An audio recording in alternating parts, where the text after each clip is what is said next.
Hey YouTube, thanks for checking out RV Daydream, and I get to finish some of the projects inside the camper. I've been riding on a daydream. It's a beautiful day outside. It's about 88 degrees outside. The dew point's 67 degrees, so we're up there as far as the humidity. I definitely wanted to get outside and get some work done today. We definitely could use some rain because the lawn's looking pretty rough.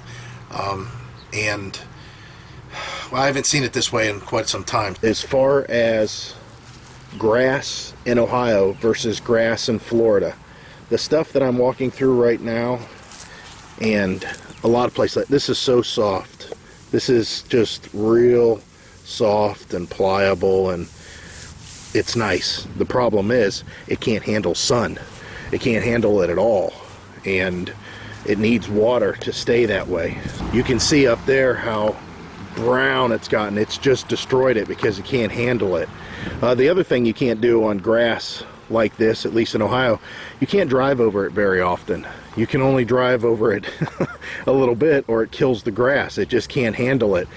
You could probably see tire tracks from whenever we came back from the RV dealer last week. It just don't like it. So although I love this weather and I love all the heat that we're getting, the grass not so much. Going into the truck, I wanted to talk to you guys that have been staying on with this whole, again, saga that's been going on with it. I have done some of the suggestions that you guys have made, and I just want to show you what's going on as far as the tires and letting you know what the tires are and what they're rated at and all that good stuff. You see, this is a Michelin LTX MS2, and they actually don't make this tire anymore, and they've made it for many years. And it's also a load range E, which means this thing can handle quite a bit of weight, 3,042 pounds whenever it's fully inflated. And full inflation is 80 psi. It's a 10-ply tire, and if you look in the door here, this is the exact rated tire that I need. Same size, 235/85/16 E-rated tires. That's what this is.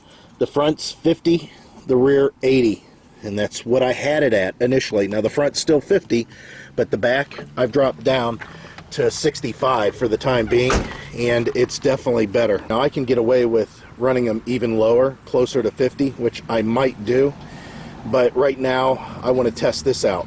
The other thing I want to change is how stiff the rear end is to some extent with the sway control, and that's because some joker cranked those babies down all the way. They're not supposed to be crunched like that. You can see it's messed up. So I've got new bushings that I've ordered, and I'm going to replace those. The only other thing that I need to do is definitely an oil change before we go, because I'm at my oil change mark.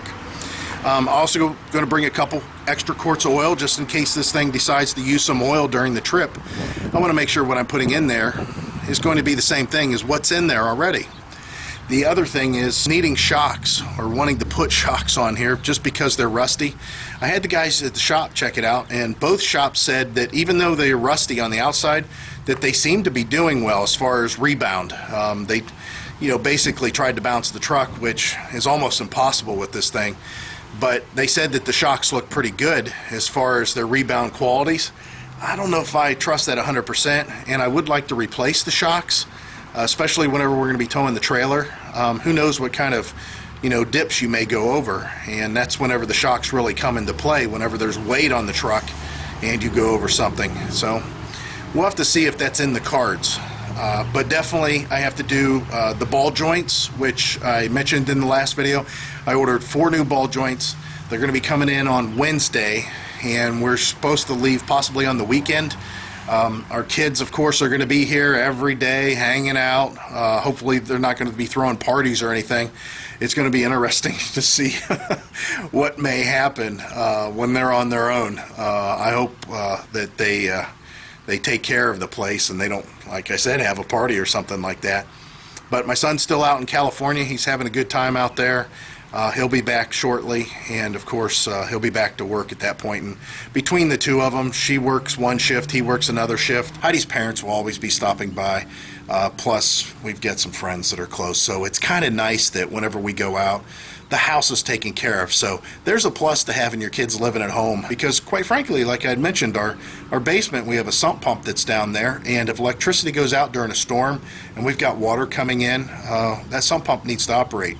That's why we have that generator that sits here all the time that I talked about in a previous video that we might start bringing with us when we go full-time. And why not? At this point, that generator's paid for itself just sitting there over all these years. The other thing I have to do is fill one of my propane tanks, but you know what? I might just wait until we get to the campgrounds to do that, because there's no need to carry around 2 full tanks when I think that 1 tank would be okay if I decide to run on propane. We're going to be plugged in, so probably not. The campground I'm going to has 50 amp service and water hookup, but it doesn't have sewer or septic. So they do have a dump station, and I do have a 22-gallon Blue Boy, which I have to put into the trailer or in the back of the truck to bring with us. But I'm kind of concerned with the amount that's in there. My holding tank for the black is 45, my holding tank for the gray is 45, and my fresh water tank is 48.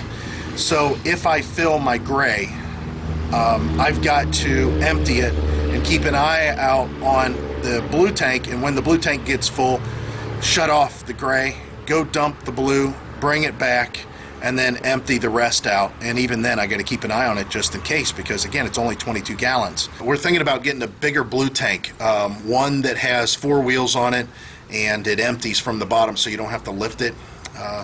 I don't think we're going to do that this trip. I mean, it's like $250 for it, and even so, it's still not 40 gallons. The 42-gallon one is too tall. My camper don't sit high enough. That is one of the disadvantages of having one of these older campers that sit lower. They're easier to tow, but everything's really low. I don't know if you can tell, but I mean, quite honestly, that's not very far from the ground up to the septic.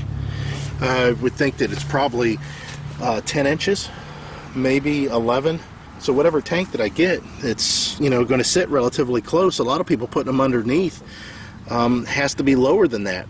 And the 42-gallon one that they sell is too tall. So it won't fit underneath the camper. And I'm so glad that I read all the reviews on Amazon before I buy stuff like that. Because one of the guys said, make sure you measure your outlet on your camper and check the height, because this thing sits really tall, and that 42-gallon one does sit kind of tall. So went to the next one, and it's much shorter. It's actually going to accommodate that about at the right level. So it's still a thought, but I don't think we're going to pick it up before we go. We'll have to see. Never know. Things change. And again, I have that 22-gallon one. It'll do fine. It's just extra trips. And it's not like I can't use the exercise, that's for sure. Okay, so I got 19 of those bags in there, and there's still room, you can see here. So nice. I like that. We don't have to have those things laying around or in another bag. This is where the paper towel holder is going to go, and it gives you plenty of room to put the paper towel on. As far as it tearing perfect, we'll have to see about that down the road. I don't want to unwrap that and have it exposed to any more humidity than it needs to be right now. So that's a good spot for it. It fits well, and I like that. That's cool. I'm really happy with the fact that it fit in there, and you can see, like I said, there's still a gap there, and there's a little gap there, so we can go even with a bigger paper towel roll if we need it to be. If not, I can move that around. And then inside here, I went ahead and installed the light on the wall up here, but back here I put it on the shelves. That way, in case we decide to move the shelves up or down, we don't have to worry about it interfering with the light. Same with this one here. You can see how it works there. You just reach in and it gives you light. Same with this one here. Reach in, give you light. This one here is a little bit harder to trigger, but it does the job. That's what we needed, because we had no lights in there at all. So the downfall of those, they run on AAA batteries, but we installed one in the house, which I can't find. I've looked everywhere. I have 4 of these things. I can't find it. It's out here somewhere, but I just don't know where. I went through all the cabinets, so maybe it got moved.